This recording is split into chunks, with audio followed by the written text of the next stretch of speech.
BRS कायद और देवरकद्रा के साबिक रुकन असम्बली अल्ला वेंकटेश्वर रेड्डी ने कोटा मंडल हेडक्वार्टर के क्यूआर गार्डन में मुनक़िदा बीआरएस पार्टी कारकुनों के मंडल सतह के इजलास में शिरकत की और मुखातिब करते हुए कहा कि वो अब सिर्फ एमएलए नहीं हैं, जबकि बाकी सारे ओहदे हमारे पास ही है।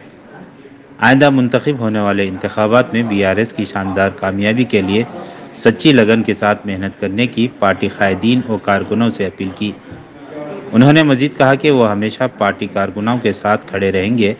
उन्होंने कहा कि इन्हें सिर्फ चंद वोटों से शिकस्त का सामना कराना पड़ा।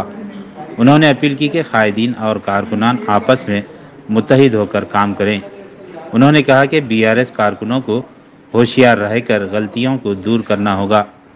उन्होंने बताया कि फ़िलहाल इनके पास एमएलए का ओहदा नहीं है, लेकिन केसीआर की क़यादत में अल्ला वेंकटेश्वर रेड्डी आपके दरमियान रहेगा। इस प्रोग्राम में काटम प्रदीप गौड़, मुकामी अवामी नुमाइंदों, बीआरएस कायदीन और कारकुनों ने बड़ी तादाद में शिरकत की।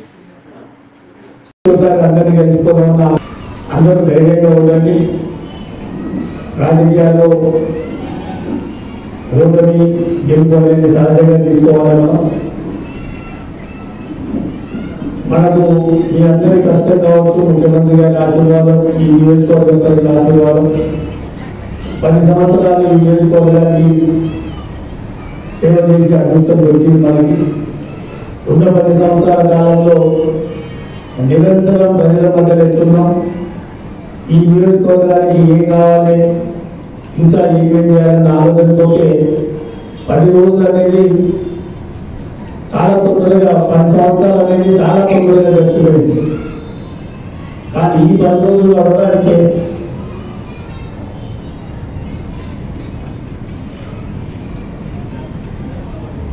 చాలా బాగా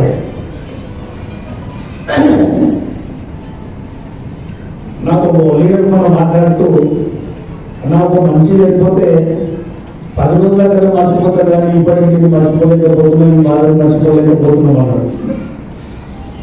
చాలా సందర్భాల్లో మనం మాట్లాడుకుంటూ వచ్చినాం. ఎలక్షన్ దాకా చేయాలి, జిడ్డు మీద చేయాలి, ప్రతి ఓటు ఇంపార్టెంట్. కొన్ని మందుల మీటింగ్లో చెప్పాం, మనం చేసిన పని ఒకటే కాదు, కోఆర్డినేషన్ ఇంపార్టెంట్, అందరినీ కలుపుకోవడం ఇంపార్టెంట్.